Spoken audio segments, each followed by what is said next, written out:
Es bien impactante la lectura que acabamos de hacer y los cantos que acabamos de entonar, porque los judíos esperaban al Mesías. Y esa palabra Mesías en hebreo significa, bueno, la palabra Mesaya significa el ungido. Y a los reyes se les ungía, se les ponía aceite en la cabeza y descendía sobre todo el cuerpo, y de esa manera se les ungía y sabía que eran los reyes. Desde la época del profeta Isaías se había creado una especie de mito entre los judíos, una especie de leyenda, que iba a venir precisamente un Mesías a rescatarlos. Desde la época de Isaías pasaron los años y ese Mesías pues nunca llegaba. Precisamente por eso, cuando fue recibido en Jerusalén, los expertos dicen que había unas 3,000 personas que lo estaban siguiendo. Lo venían siguiendo porque acuérdense que Jerusalén estaba en una subida y luego en una bajada, porque estaba como en un valle. Está todavía Jerusalén, y entonces ellos iban bajando, y la gente que lo iba siguiendo y la gente que lo recibió pues empezaron a gritar esa palabra, ¿no? La que acabamos de cantar ahorita: bendito el que viene en el nombre del Señor, porque ellos pensaban que era su Mesías. Y muchas de esas personas que gritaban Hosana, Hosana, se decepcionaron. Y después gritaban también crucifícale. Unos días después empezaron a gritarle crucifícale. ¿Por qué? Porque se decepcionaron. Porque ¿qué estaban esperando ellos? Estaban esperando un Mesías, pero tenían falsas expectativas, porque el Mesías que ellos estaban esperando era un Mesías que según ellos los iba a rescatar del dominio de los romanos. De hecho, en una predicación hace tiempo, cuando predicábamos acerca del Mesías, no me acuerdo, fue esto en la época de Navidad, predicábamos acerca del Mesías, no me acuerdo si fue este año o el año pasado, y les mencionaba yo que es tanto, por ejemplo, los judíos, los que no son, hay judíos mesiánicos que ya creen en Cristo, pero los judíos ortodoxos, los que no creen en Cristo, todavía están esperando a ese Mesías, que venga a rescatarlos. Y de hecho yo les mencionaba que la historieta, el cómic de Superman, está basado precisamente en esperar ese Mesías, porque los creadores de ese cómic, los creadores del personaje de Superman, eran judíos. Les voy a dar los nombres de ahí si los quieren anotar. Joe Shuster y Jerry Siegel, no sé si se pronuncia así, pero algo muy parecido, eran de origen judío. Y ellos, por ejemplo, no sé si ustedes conozcan bien la saga o el cómic de Superman. Yo no lo conozco bien, pero sé que cuando Superman vivía en Krypton, nada más lo voy a mencionar como un dato ahí, ¿no? No que sea verdad, ¿no? Pero porque refiriéndome al cómic, Superman se llama Kal-El, y esas son palabras hebreas. Si ustedes se dan cuenta, todos los términos, por ejemplo, que terminan en él, por ejemplo, el nombre Emanuel, Daniel, tienen que ver con el final de Dios, con el nombre de Dios. Pero esta palabra Kal-El significaba, para él todo es fácil, pensando en ese Mesías. Ellos estaban pensando en ese Mesías. Entonces crearon un personaje que como que hacía la figura de ese Mesías, que para él todo era fácil, que él podía rescatar a la humanidad. Y esa era la percepción que tenían los judíos cuando estaban recibiendo al Señor Jesucristo. O sea, ellos pensaban, ¿qué es lo que pensaban ellos entonces ahí? Que Él era su Mesías, ¿no? Y entonces al darse cuenta, porque tenían una expectativa falsa, al darse cuenta que ese Mesías ni lo rescató de Roma, y que ese Mesías se le estaban golpeando, y que ese Mesías lo estaban escupiendo, y que ese Mesías le estaban haciendo lo que le estaban haciendo, y lo habían crucificado, pues se decepcionan de Él. Y hermanos, a veces nosotros tenemos también una falsa expectativa del Señor Jesucristo, una falsa expectativa de la iglesia. Por eso yo digo que no hay que mentirles a las personas cuando vienen a Cristo, porque a veces se les dice, mira, vas a venir a Cristo y todos tus problemas se van a acabar. Eso no es cierto. Vas a venir a Cristo, como por ejemplo la teología de la prosperidad que se predica en muchas iglesias. Tú eres un campeón y tú vas a venir a Cristo y dale dinero al Señor y vas a ver que te vas a hacer rico, te vas a hacer millonario. Eso no es cierto. Esas son falsas expectativas. Porque el mismo Señor Jesucristo dijo, ¿me quieres seguir? Toma en cuenta que pues aún las zorras tienen un lugar donde vivir. Yo no tengo ni siquiera donde reclinar mi cabeza. Entonces, A veces nosotros seguimos al Señor con una falsa expectativa. Dios va a estar contigo en medio de los problemas, pero no significa que porque vengas al Señor se van a acabar esos problemas. ¿Amén? Entonces, lo que podemos ver aquí, hermanos, es que el Señor entró a Jerusalén, eso sí, a hacerle el más grande servicio a la humanidad. ¿Por qué Él iba a entrar a Jerusalén o estaba entrando a Jerusalén? Para que Él fuese crucificado, porque eso ya estaba escrito, que precisamente ese Salvador, ese Mesías, no a la manera de lo que los estaban esperando los judíos y que siguen esperando todavía los judíos, sino a la manera espiritual que los profetas ya habían anunciado, que iba a venir un Mesías. Y vino ese Mesías a morir por cada uno de nosotros. Y sí es nuestro Salvador, sí es nuestro Rey. Amén. Pero no a la manera como nosotros a veces lo creemos. Así que no nos hagamos falsas expectativas. Y Él vino a hacer un servicio por la humanidad. Y yo quiero que veamos, hermanos, 4 cosas que nos enseña este pasaje que acabamos de leer acerca del servicio. Yo le puse así: el servicio de los discípulos en la entrada triunfal. Y vamos a ver entonces la primera cosa que nos enseña este pasaje. Está en Mateo 1, del 1 al 3. No sé si lo van a poner acá o no, pero si lo ponen, qué bueno, pero si no, yo confío en que traigas tu Biblia. Y dice Mateo 1, del 1 al 3. Vamos a leerlo juntos, dice así: Cuando se acercaron a Jerusalén y vinieron a Betfagé, al monte de los olivos. Acuérdense, el monte de los olivos estaba en alto. Allí es donde el Señor solía ir a orar.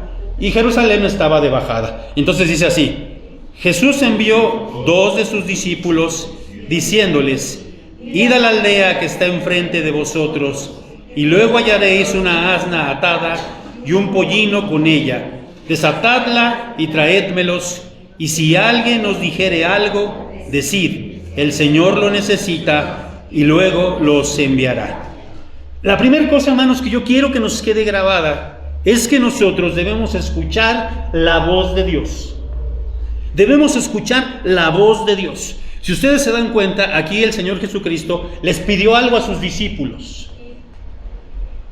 Y les dio una orden, pero no les dio la orden nada más así, sino que se la dio con lujo de detalle. Van a ir a tal aldea, van a ver que hay ahí 2 burros, los van a traer. Y entonces, hermanos, aquí está el primer consejo para nuestras vidas. Nosotros tenemos que saber escuchar la voz de Dios. Y hay gente que me ha preguntado mucho: pastor, ¿y cómo le hago para escuchar la voz de Dios? Hermano, no va a venir un ángel, no se te va a aparecer un ángel y te va a decir: Soledad, Jorge, mira que te mando, que no va a ser así. Porque nosotros tenemos la palabra de Dios. Tenemos la Biblia. Y si tú no lees la Biblia, si no lees la palabra de Dios, pues no vas a conocer la voluntad de Dios.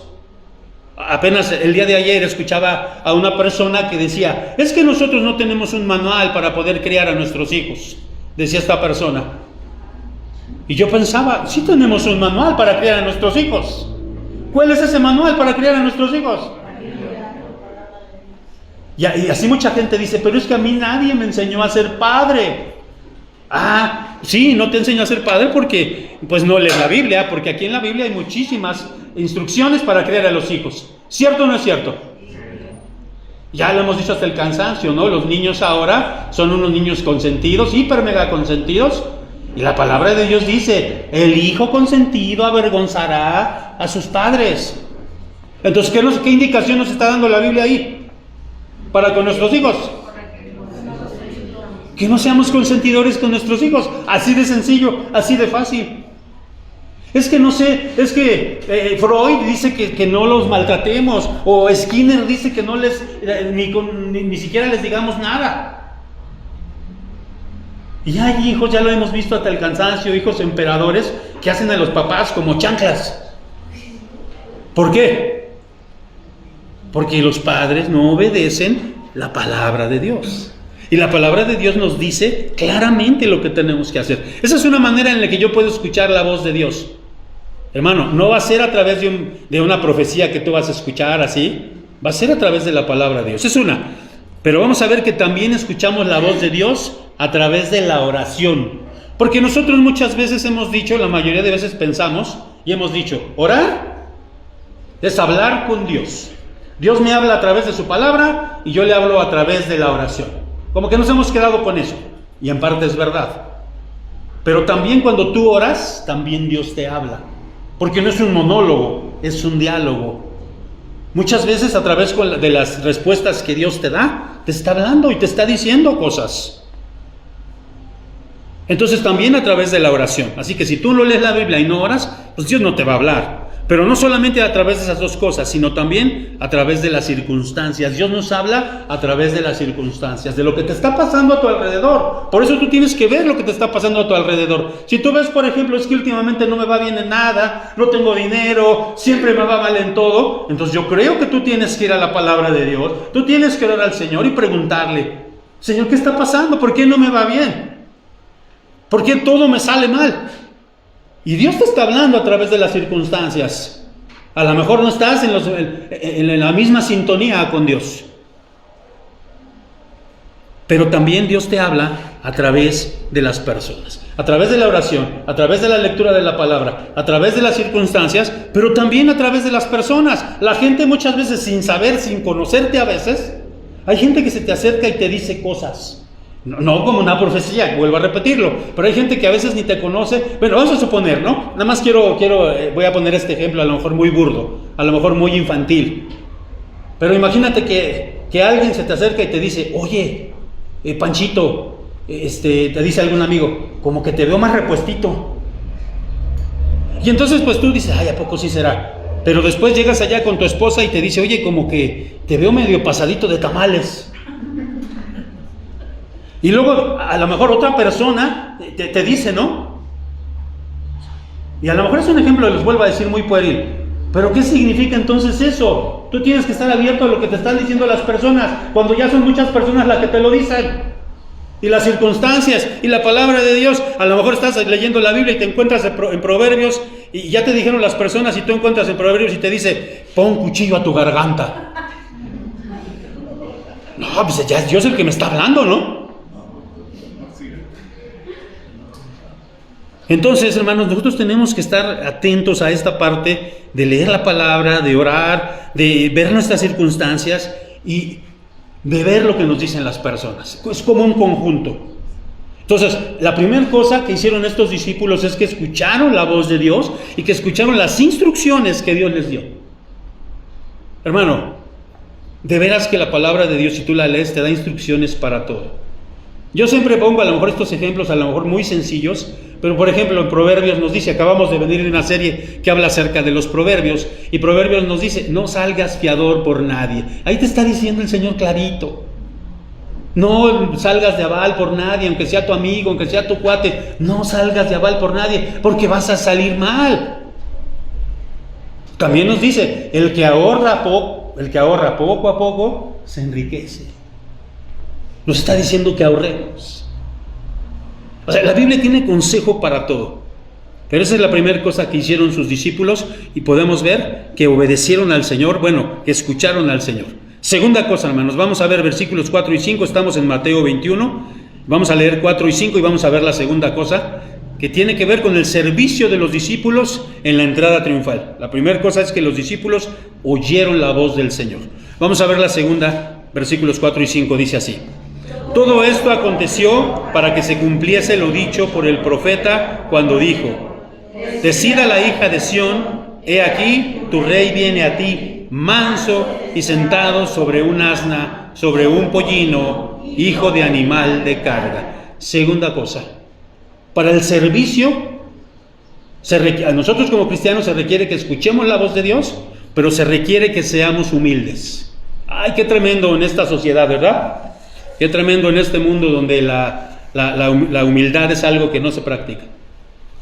Donde todo el mundo quiere resaltar, donde todo el mundo quiere que lo alaben, donde todo el mundo quiere ser el mero mero.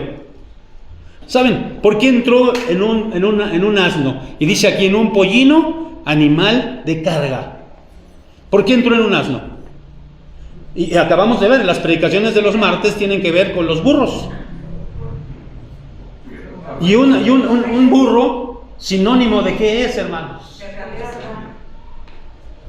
Dice la hermana, de realeza. Sí, pero ya los que conocemos, ¿verdad? Lo que dice la palabra de Dios.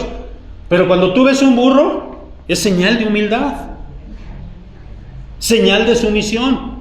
Porque un burro, cuando ya está domesticado, es uno de los animales más dóciles. Y entonces, ¿qué quiere decir esto, hermanos? Que nosotros debemos ser precisamente sumisos, debemos ser dóciles. Y hay gente que dice, no, la palabra de Dios dice que yo debo ser manso, pero no menso. Y así hay cristianos que son bien orgullosos, que son bien... Yo no creo que sean cristianos, porque, miren, ¿qué significa la palabra manso? Es, por ejemplo, como un animal, cuando a un caballo, a un buey, le quitan, por ejemplo, cuando los domestican. Ustedes han visto cómo domestican a un caballo, cómo doman a un caballo, cómo doman a un toro. Lo montan y lo montan hasta que el animal cede, ¿no? Y hemos visto esas imágenes que hasta los avientan y los tiran y se vuelven a montar en el animal y hasta que el animal cede. Ahora, yo les pregunto, ¿ese animal no tiene fuerza? ¿Ya no tiene brío? Sí tiene fuerza y tiene brío, pero ya se sometió. Incluso en todo Sudamérica, hermanos, a los bueyes no les dicen bueyes, les dicen mansos. Entonces, ¿qué quiere decir esto? ¿Que tú vas a ser menso? No. Pero sí vas a ser manso. O sea, ya no vas a tener energía para hacer cosas. Muchos, no sé si han visto las imágenes de las películas que hacían de Jesús. Muchos, yo lo he mencionado en el cine mexicano. Enrique Rambal, y presentaban a un Cristo que hasta daba tristeza, que se veía tonto. Y sí, así caminando, sí, les digo vosotros. No, Cristo no era así, hermanos. Un hombre vital que hacía cosas, que desarrollaba cosas. Pero no por eso quiere decir que era grosero, que era déspota. Eso tiene que ver con la humildad. Miren, ¿se acuerdan? No sé si ustedes se acuerdan, hermanos, que vimos en la predicación de los martes, y aquí vamos a ver esta parte de... Ahí déjenme ver porque no encuentro aquí, estoy buscando esa, es esta yo creo.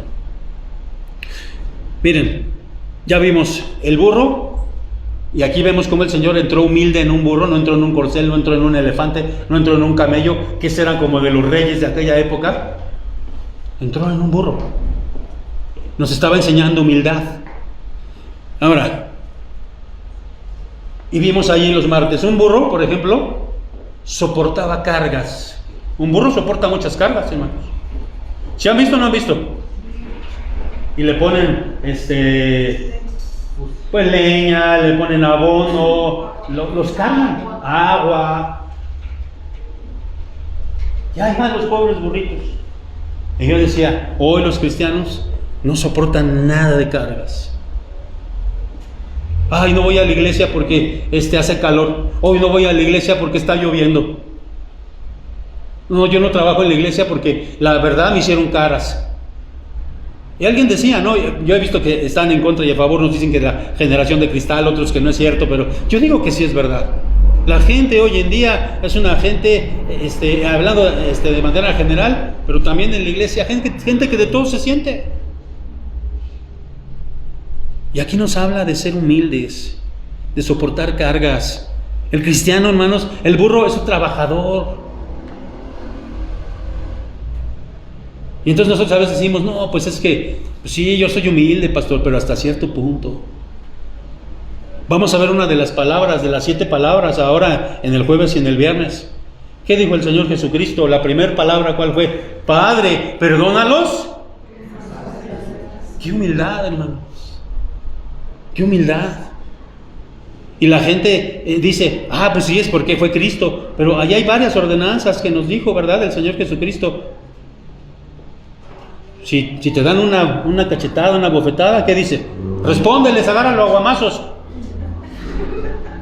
Como ahora nosotros decimos, ¿verdad? A los hijos, nosotros no, mucha gente le dice a los hijos, no te dejes, dale. En lugar de decir, mira, vamos a orar. Porque hay poder en la oración. Y la palabra de Dios dice que si tú estás bien con Dios, Él hará que tus enemigos se te sometan. Entonces, esa segunda cosa, hermanos, que hemos visto aquí, ¿cuál es? Ya vimos, la primera cosa que vimos, aprender, servicio de los discípulos en la entrada triunfal. Que escuchemos la voz de Dios. Segunda, que seamos, ¿qué? Humildes. y tiene que ver con mansedumbre. Pero vamos a ver la tercera cosa, y está en los versículos 6 y 7 de Mateo 21. Vamos a leer estos versículos 6 y 7 y vamos a ver la tercera cosa. Dice así: y los discípulos fueron e hicieron como Jesús les mandó, y trajeron el asna y el pollino, y pusieron sobre ellos sus mantos, y él se sentó encima.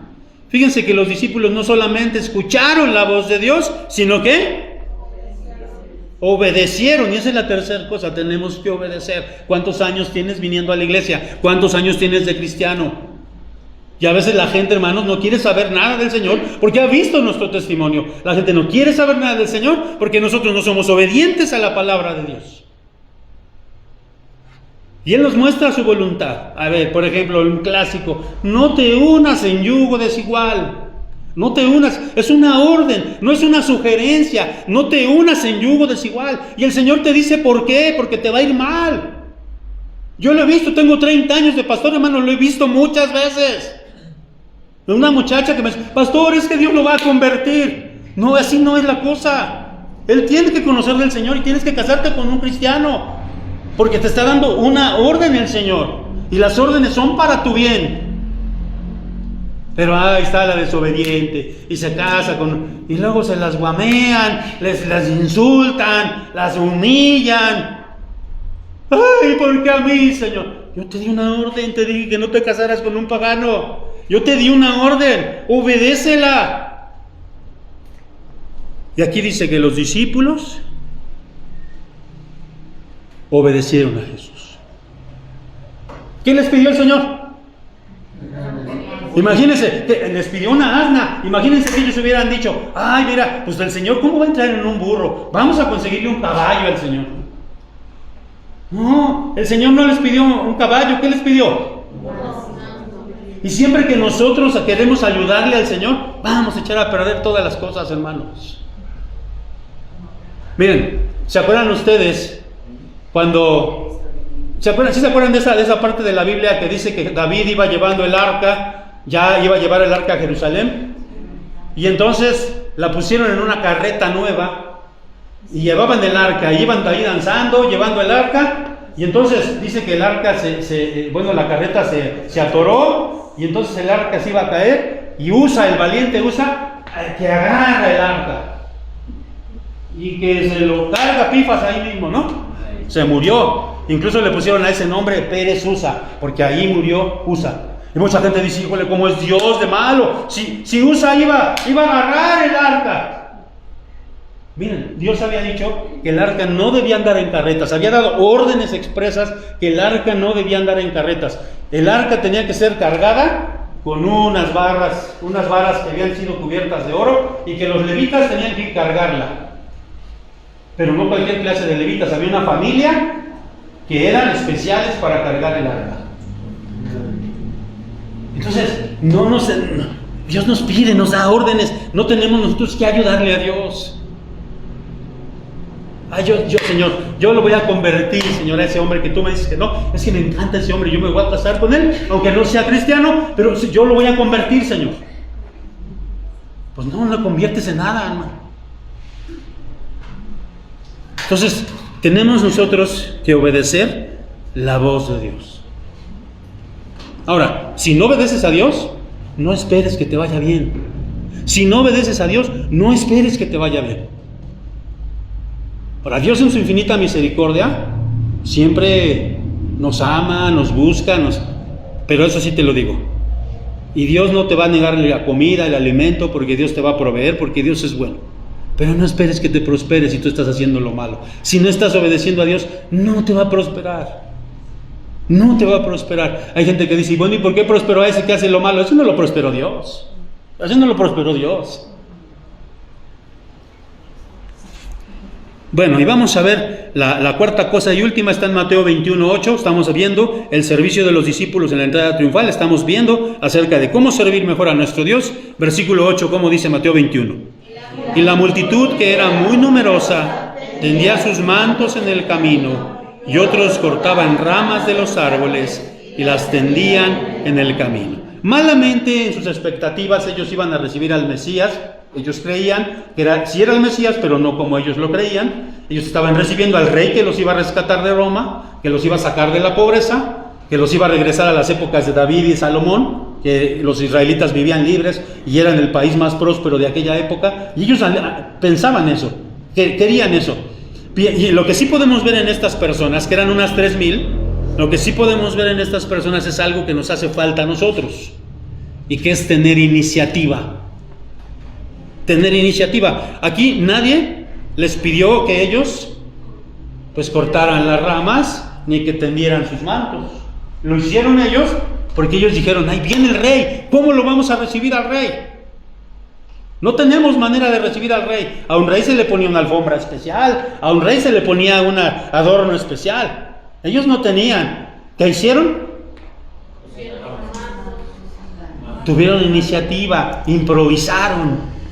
Yo me acuerdo mucho de un profesor que yo tuve de historia de la iglesia, uno de los profesores más queridos que yo he tenido en toda mi existencia, de mi licenciatura y mi maestría. De veras que tremendo profesor. Ahorita él ha escrito varios libros, es maestro en una universidad en Puerto Rico. Un maestrazo, la verdad, un hombre humilde, no gritaba, pero ninguna de sus clases fue igual. Por eso yo amé la historia de la iglesia. Ahora yo soy maestro de historia de la iglesia, yo creo que no le llego ni a los talones, pero me esfuerzo, ¿no?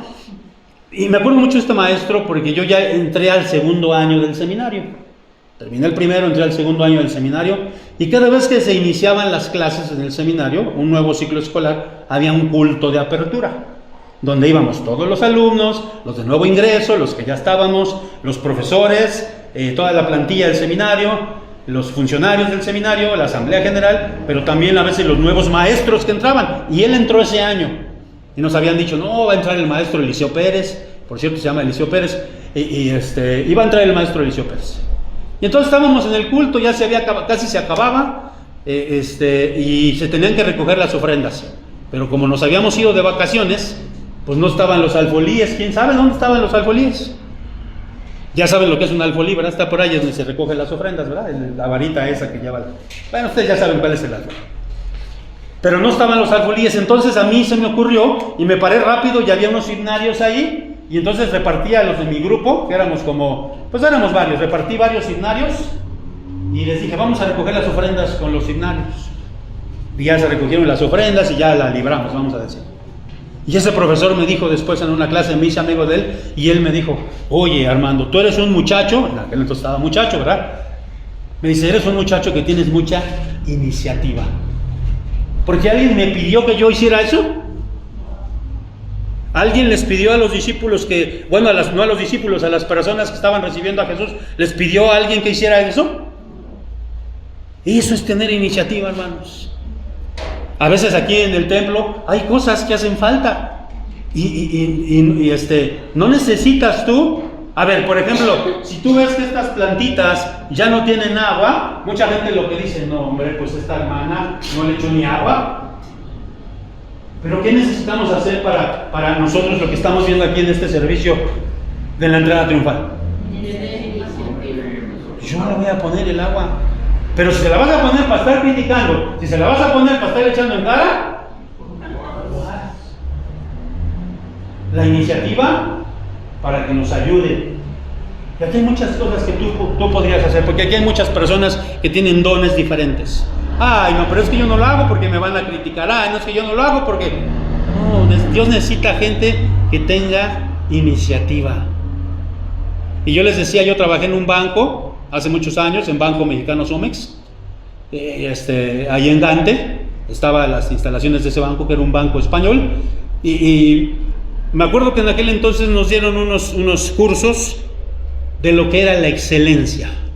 En aquel entonces estaba de moda. En todas las empresas tenían que ser excelentes. Y en el banco nos daban muchos cursos de eso, de la excelencia. Y me acuerdo muy bien que nos ponían de ejemplo uno de los instructores y nos decía: ¿saben qué es la excelencia? Por ejemplo, si su jefe los llama y les dice: a ver, Armando, tienes que hacer esto. Tú te lo tenías que hacer. Y no tenías que llegar con el jefe y decirle: jefe, es que no pude porque no encontré esto, porque no teníamos esto, porque no... Tú tenías que llegar con el jefe con la cosa resuelta que él te había pedido. Y eso es excelencia. Y muchas veces para eso tenemos que ser personas de iniciativa. Hay aquí muchas cosas que hacer. A lo mejor, y yo lo digo, hermanos, fíjense, a mí algo que me caló mucho, una persona me dijo, hace tiempecito me dijo, renuevo y yo espero que les cale a ustedes en lo bueno. Me dijo, yo no sentí el amor aquí en Renuevo. A mí eso me caló mucho, hermanos. Pero así como me caló, yo dije, a lo mejor es cierto. Y tenemos que tener esa iniciativa, hermanos. Si alguien está enfermo, háblale por teléfono. No te esperes a que el pastor lo visite. Sí lo voy a visitar, ese es mi trabajo y lo hago, hermanos. Pero no te esperes a que yo lo visite. Tú háblale por teléfono, ten iniciativa. Ten la iniciativa de que cuando nos despedimos en el culto, bendice a las personas, acércate, abrázales, muéstrales tu amor. Porque eso es lo que tenemos que mostrar como iglesia. Aún en esas cosas tenemos que tener esa iniciativa. Si los demás son fríos, son secos, yo no. Yo voy a tomar la iniciativa de acercarme. Porque yo se los he dicho hasta el cansancio, hermanos. Si nosotros no somos una iglesia amorosa, no somos una iglesia servicial, no somos una iglesia humilde, no somos una iglesia obediente, no somos una iglesia que tiene iniciativa, no vamos a crecer, hermanos. Se los digo de veras. Ojalá, hermanos, que nosotros entendamos esto. Porque el Señor Jesucristo, ¿por qué entró a Jerusalén? A hacer ese servicio. ¿Por qué entró a Jerusalén? Él sabía que iba a morir. No sé si ustedes han leído el libro ese de Gabriel García Márquez, Crónicas de una muerte anunciada. Todo el mundo sabía que le iban a matar al personaje ese, no me acuerdo su nombre. Todo el mundo sabía que le iban a matar, menos él. Pero aquí es al revés, Jesucristo sabía que le iban a matar y aún así entró a Jerusalén. ¿Sabes por qué entró a Jerusalén? Porque te ama, porque nos ama, por eso entró a Jerusalén. Hay que mostrar el amor a los demás. Ten iniciativa, hermano. Ten iniciativa. Nada de lo que tú hagas para el Señor se va a quedar sin pago, se va a quedar sin recompensa.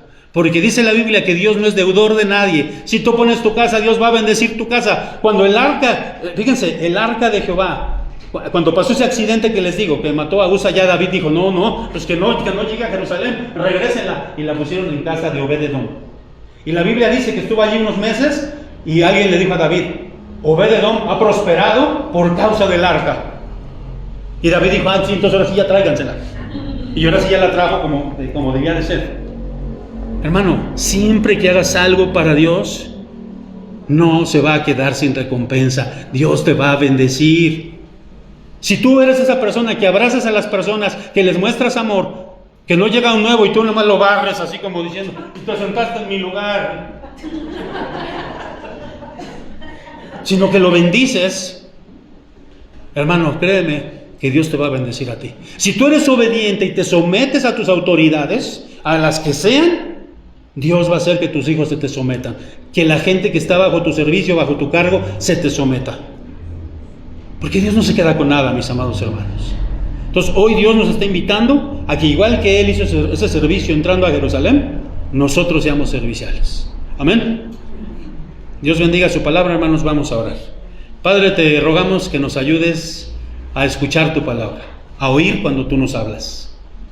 De muchas maneras nos hablas, Señor. A veces somos necios, somos sordos, somos ciegos.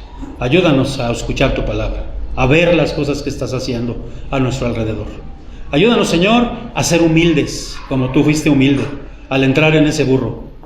Ayúdanos, Padre Santísimo, también no solamente a oír y a ser humildes, sino a obedecer tu palabra. Y ayúdanos también a tener iniciativa, a ser personas que resuelven, no que generan problemas. Ayúdanos pues, Señor, en Cristo Jesús. Amén y amén.